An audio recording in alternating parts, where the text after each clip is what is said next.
ராஜேஸ்வரி, இந்த தொகுதிகளை ஒதுக்குவதில் டிஎம்கேவுக்கு ஏதாவது சிக்கல்கள் இருக்கிறதா?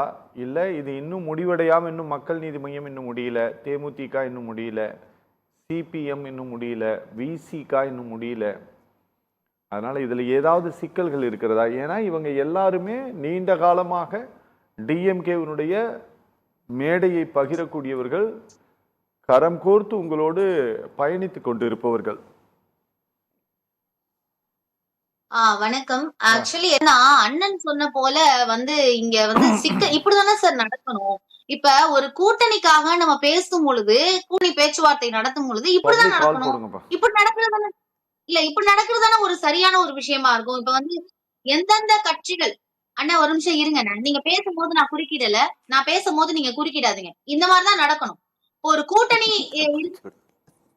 இல்ல, கூட்டணி எந்த அளவுக்கு நடக்கணும் அப்படின்னா, நீங்க எந்த அளவுக்கு அவங்க ஒவ்வொருத்தவங்களுக்கும் உங்களுக்கு எத்தனை சீட்டு வேணும், நாங்க இத்தனை சீட்டு தரோம், இது உங்களுக்கு ஓகேவா, இல்ல எங்களால இவ்வளவுதான் தர முடியும். ஏன்னா பிரேமலதா விஜயகாந்த் அவர்களும், கமல் அவர்கள், தனியரசு அண்ணன் அவர்கள், தமிழ்முன் அன்சாரி அண்ணன் அவர்கள், கருணாசனன் அவர்கள்னு போன்ற பல கட்சிகள் உள்ள வந்திருக்காங்க. அப்ப நம்ம கொஞ்சம் இதுல நம்ம ஒரு அட்ஜஸ்ட்மெண்ட் பண்ணி தான் ஆகணும். நாங்களும் போன தடவை விட இந்த தடவை எங்களுக்கு சீட்டு கம்மியா தான் எடுத்துக்க போறோம் அப்படிங்கிற பேச்சுவார்த்தை நடத்துறதுதான் சார் ஒரு ஜனநாயகமான கூட்டணியா இருக்கும். இங்க இருந்து வாரத்துக்கு 3 தடவை டெல்லிக்கு ஓடி போய் அவங்க என்ன நம்பர் சொல்றாங்கன்னு சீட்டுல குறிச்சிட்டு சார், இதோட ஒரு மிக முக்கியமான ஒரு விஷயம் என்னன்னா, அதிமுகவினுடைய கூட்டணி கட்சிக்கான ஆலோசனைகள் ராயப்பேட்டையில இன்னைக்கு நடந்திருக்குன்னா அந்த உரிமையை பெற்று தந்தது திமுக தான். இன்னைக்கு நாங்க ஏன் இங்க நடக்கல, ஏன் டெல்லியில நடக்குது நாங்க கேட்காம இருந்திருந்தோம்னா கிட்டத்தட்ட அந்த உரிமை கூட அதிமுக கிடைச்சிருக்காது. இன்னைக்கு அதை நடத்தி இன்னைக்கு பேருக்குன்னு நீங்க ஒரு நாள்ல எல்லாருமே ஒரு நாள்ல சொல்றது எப்படி இருக்குன்னா, இது ஏதோ ஒரு ஆளுமை வழிபாடு மாதிரி மேல ஒருத்தவங்க உட்கார்ந்துகிட்டு நீ இத்தனை சீட் எடுத்துக்கோ, நீ இத்தனை சீட் எடுத்துக்கோன்னு ஒவ்வொருத்தவங்கள்ட்டயா நீங்க டிக்டேட்டர்ஷிப் மாதிரி இருக்கு. நான் இவ்வளவு கொடுக்குறேன், இதை எடுத்துக்கங்கிற மாதிரி இருக்கு. அண்ணன் சொல்லுவது போல என்ன எனக்கு புரியல. பாமக போன தடவை 23 சீட்டு, இந்த தடவை 18 சீட்டு. அவங்கள்ட்ட ஓட் பர்சன்டேஜ் இருந்துச்சு. பிஜேபிக்கு எத்தனை 20%, 18+ தான் ஓட் பர்சன்டேஜ் இருந்துச்சு. அவங்க கிட்டத்தட்ட 4ல தான் ஜெயிச்சாங்க. 20 சீட்டு கொடுத்து 4 சீட்டு தான் வாங்கினாங்க. இந்த தடவை அவங்களுக்கு 4 சீட்டு வாங்கினாங்க. பாமக எத்தனை சீட் வாங்கினாங்க? 18 இடத்துல ஜெயிச்சிருந்தாங்க. அப்ப 18 இடத்துல ஜெயிச்சிருக்கும் போது யாருக்கு அதிகமாக கொடுக்கணும்? அப்ப உங்களுடைய கூட்டணி விகிதம், அதாவது நீங்க எந்த பர்சன்டேஜ் மூலமா போடுங்க. அதை விட ஒரு பெரிய காமெடி என்னன்னா, ஏசி சண்முகம் அண்ணன் சொல்றாரு, எங்களுக்கு 4 சீட் எல்லாம் பத்தாது, பியூஷ் கோயல்கிட்ட சொல்லி, யாருகிட்ட? பியூஷ் கோயல் சொல்லி இன்னும் கொஞ்சம் சீட்டு கொஞ்சம் எக்ஸ்ட்ரா. யாரு பியூஷ் கோயல் அண்ணன்? அதிமுகவினுடைய தலைவரா? பெரிய ஆச்சரியமா இருக்கு போங்க. ஆக்சுவலி என்னன்னா, யாருகிட்ட கேட்கணும்? ஏடிஎம்கேவின் தலைவர்கள்ட்ட கேட்கணும். அவருக்கு இபிஎஸ் கேட்காம பியூஷ் கோயல் அண்ணன் எதுக்கு கேட்கிறாரு? ஒருத்தர் சொல்லி சீட்டு குறிக்கணும்னா ஒரு நாள் போதும். ஆனா எல்லாரும் இங்க கூட்டணியா ஜனநாயக முறையில நீங்க கேட்டு நாங்க பேசி, நீங்க கேட்டு நாங்க பேசி பண்றதுக்கு நேரம் எடுக்கதான் செய்யும். அப்படிதான் இங்க நேரம் எடுத்திருக்கே தவிர பல கட்சிகள் வந்திருக்கிறது. ஏன் வந்திருக்குதுன்னா, இந்த தடவை கண்டிப்பா டிஎம்கே தான் ஜெயிக்கும். டிஎம்கேக்கான ஆதரவு அலைகள் தான் தற்பொழுது தமிழ்நாட்டில் இருக்கிறதுங்கிறதுனால பல கட்சிகள் எங்களுடைய கூட்டணியில் இருக்க தயாராக இருக்கிறது. அதனால் இங்க பல கட்சிகள் வந்திருக்கு. அவங்களுக்கு நாங்க ஒதுக்க வேண்டிய அவசியமும் எங்களுக்கு இருக்கிறது. அதனால கொஞ்சம் டிலே ஆகுதுன்னா, இப்படி டிலே ஆகுறதுதான் சரி, இப்படி டிலே ஆகுறதுதான் ஜனநாயகம். இந்த மாதிரி பேச்சுவார்த்தை நடத்ததான் சரி. ஒருத்தர் சொல்லி டிக்டேட்டர்ஷிப் மாதிரி ஒருத்தர் சொல்லி நம்பரை குறிச்சிட்டு இங்க ஒரு நாள்ல உட்காந்து பேசி சொல்றதுக்கு பேரு சத்தியமாக அது ஒரு கட்சியோ கூட்டணியோ கிடையாது. முழுக்க முழுக்க டெல்லியின் கைப்பிடியில் ஏடிஎம்கே இருக்கிறது அப்படிங்கறத இதை தெளிவா காட்டுது. நீங்க திருமாவளவன் அவர்களுடைய ஸ்டேட்மெண்ட்ஸு, எங்களை ஊக்குவிக்க யாரும் இல்லை, எங்களுடைய வளர்ச்சியை விரும்ப மாட்டேன் என்கிறார்கள், இப்படின்ட்டெல்லாம் அவர் சொல்லி இருப்பது இது எப்படி பார்க்கப்படுகிறது அப்படின்னா, அவங்க கேட்கறத நீங்க கொடுக்கல அப்படிங்கிறதுனால, அல்லது கொடுத்ததை விட குறைவாக கொடுக்க முயற்சிக்கிறீர்கள் அப்படிங்கிறதுனால. ஏன்னா நீங்க நல்லா கவனிச்சு பாருங்க, நீங்க இந்த தொகுதி பங்கீடு தொடர்பான இந்த பேச்சுவார்த்தை விவகாரத்தில் நீங்க இவ்வளவு வருத்தத்தை வேற எந்த கட்சி தலைவரும் பகிரல, வெளியில சொல்லல, இவ்வளவு ஆதங்கத்தை யாரும் வெளிப்படுத்தல. அதாவது திமுகவுடைய கூட்டணியில் அங்கமாக இருக்கக்கூடிய விசிக மட்டும்தான் பண்ணியிருக்கு. நாங்கள் நிராகரிக்கப்படுகிறோமோ, எங்களுடைய வளர்ச்சியை விரும்பவில்லையோ, அல்லது நாங்கள் வளரக்கூடாது என்று நினைக்கிறார்களோ, இப்படியெல்லாம் இந்த வார்த்தைகள் எல்லாம் இருக்குல்ல, இந்த அர்த்தம் பொதிந்த வார்த்தைகள், வேறு வேறு வார்த்தைகள் பதங்களை கூட அவர் பயன்படுத்தி இருக்கலாம். இதெல்லாம் அவர் ரொம்ப வெளிப்படையாக பேசியதால் தான் நாங்களே இன்னைக்கு இந்த டிபேட் எடுக்க வேண்டிய கட்டாயத்துக்கு தள்ளப்பட்டோம். இல்லைன்னா இது ஒரு மணி நேரம் உட்காந்து பேச வேண்டிய ஒரு பொருள் ஒன்றும் கிடையாது. அவர் பேசியதனால்தான் இதை நாங்கள் எடுத்திருக்கிறோம். அந்த இடத்துக்கு அவரை திமுக தள்ளி இருக்கா?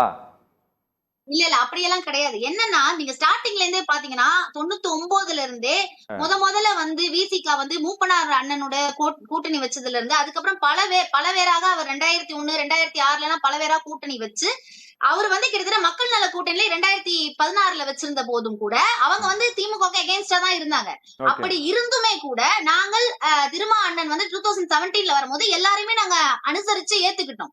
மேலும் இவர்கள் அப்ப இருந்த ஓட் பர்சன்டேஜ் விசிகேக்கு என்ன, எந்த அளவுக்கு டிஎம்கே விசிகேக்கு வந்து சப்போர்ட்டிவா இருந்து அவங்கள ஒரு மெஜாரிட்டியான ஒரு பார்ட்டியா வந்து அவங்க வளர்றதுக்கும் நாங்க பயன்பட்டுக்கோன்னு அண்ணனுக்கு நல்லா தெரியும். சரி, இந்த அளவுக்கு சொல்றாங்க, அவர் வருத்தம் தெரியும், அவருடைய ஜனநாயக கருத்து, அதை என்னைக்குமே நாங்க அதுல தலையிடமா, அதாவது அதை காதல் வாங்குவோம். அதாவது அவருக்கு அந்த உரிமை இருக்கிறது, அவர் என்ன நினைக்கிறாரோ சொல்றதுக்கு உரிமை இருக்கிறது. மேலும் என்னன்னா, இப்ப அவர் வந்து கொஞ்ச நாளைக்கு முன்னாடி ராமதாசன் வந்து கூட்டணிக்கு வந்தா நாங்க வரமாட்டோம், நாங்க உங்க கூட்டணியில இருந்து போயிடுவோம்னு சொல்லப்போ, நாங்க அவரை மதிச்சதுனால, அவருக்கு நாங்க ரெஸ்பெக்ட் பண்ணதுனால தானே நாங்க எந்த பேச்சுவார்த்தையும் திரு ராமதாசன் கூட நடத்தல.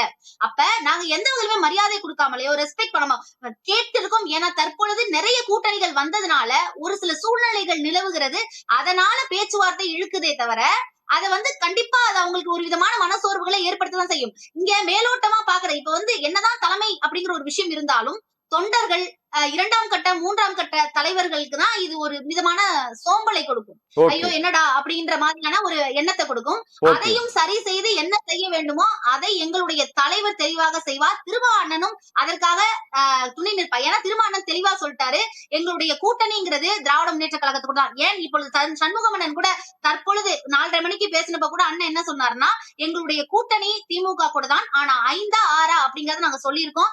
தலைவர் வந்து திராவிட முன்னேற்ற கழகத்தின் தலைவர் வந்து இந்த மாதிரி ஒரு 5 அப்படிங்கறது நீங்க கொஞ்சம் சொல்லுங்க, ஏன்னா நிறைய கூட்டணி கட்சிகள் வருது அப்படின்னு பேசுறதுல எந்த ஒரு ஜனநாயக மாண்பும் போகல அப்படின்னு நான் நினைக்கிறோம். விசிகாவை எப்பவுமே ஒரு ரெகனைஸ்டு பார்ட்டியா தான் டிஎம்கே பார்த்திருக்கு அப்படிங்கிறது ஒரு மிகப்பெரிய உண்மையா தான். ஓகே ஓகே ஓகே ஓகே பேசலாம். ராஜேஸ்வரி, ஒரு பெரிய நரேட்டிவை வந்து நீங்கெல்லாம் செட் பண்ணீங்கல்ல, நீங்கெல்லாம் செட் பண்ணீங்கல்ல, நீங்கெல்லாம் செட் பண்ணீங்கல்லன்ட்டு இன்னும் விட்டா ஒரு 100 தடவை சொல்லுவாங்க. யாரு? நம்ம நாச்சியால் சுகந்தி. அவங்க அப்படி சொல்றதோட நோக்கம் என்னன்னு தெரியுமா உங்களுக்கு? என்னன்னு சொல்லிடுறேன் நானே. டிஎம்கே ஒன்று உருவாக்குது, அதை இங்க இருக்கிற எல்லா ஊடகங்களும் அப்படியே பின்பற்றி ஒரு நரேட்டிவ் நீங்கெல்லாம் செட் பண்றீங்கல்லன்ட்டு. அதுதான் அதனுடைய அர்த்தம். அவங்க வெளிப்படையா ரொம்பலாம் ஒன்றும் சொல்லல, அவங்க சொல்ல வந்ததை நானே வெளிப்படையா சொல்லிடுறேன், சரியா? ஆனா நீங்க ஒண்ணு சொன்னீங்க பாத்தீங்களா தொடக்கத்துல, இன்னைக்கு எம்ஜிஆர் மாளிகைக்கு திரு பியூஷ் கோயலும் இருக்கக்கூடிய இன்னொரு ஆட்களும் வந்து இவங்களுக்கு இவ்வளவு சீட்டு தான் அப்படின்ட்டு திரு எடப்பாடி பழனிசாமி சொல்வதற்கே நாங்க தான் காரணம்ட்டு. இது என்னன்னா, இந்த 2 பேத்துக்கு நடுவுல தமிழ்நாட்டில் இருக்கிற மீடியா மாட்டிக்கிட்டு முழிக்குதுங்க. என்ன, இந்த 2 கட்சியால 4 நாள் பிரயோஜனம் கிடையாது. எந்த டிவி சேனலுக்கும் நான் வெளிப்படையா சொல்றேன், தமிழ்நாட்டில் இருக்கிற எந்த டிவி சேனலுக்கும் இந்த திமுகவாலையும் 5 பைசாக்கு பிரயோஜனம் கிடையாது, அதிமுகவாலையும் 4 நாள் பிரயோஜனம் கிடையாது.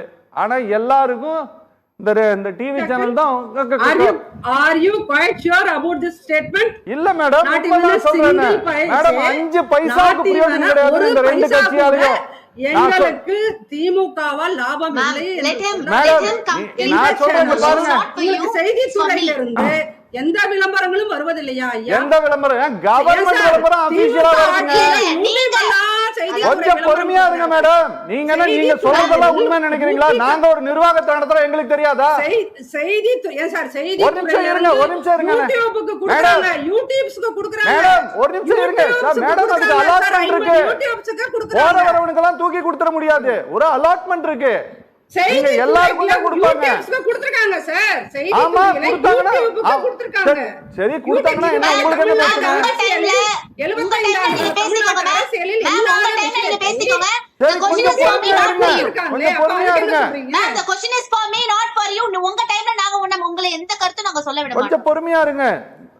நீங்க சொல்லுங்க, நீங்க வந்து எடுத்து தொடர்ச்சியாக நீங்கள் பேசியதால் தான் இந்த கூட்டமே நடந்ததுன்னு நீங்க சொல்றீங்களே, அது எப்படி நீங்க பேசுறதுனால நடக்கும்?